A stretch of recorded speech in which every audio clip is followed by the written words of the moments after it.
Mga issue at di ko gusto sa Google Pixel 9 Pro XL sa pag-aari nito ng isang linggo.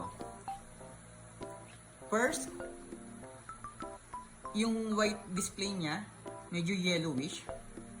Yeah, as you can see, compared to my other phone. Yan. So ito medyo bluish, ito medyo yellowish. And aside from that, minsan medyo nanginginit siya. And bukod pa doon, yung issue ko sa kanya, kapag naglalaro ako sa ML, parang naglalag siya. And then sa COD naman, wala siyang lag, pero hindi ko siya ma-exit kaagad-agad.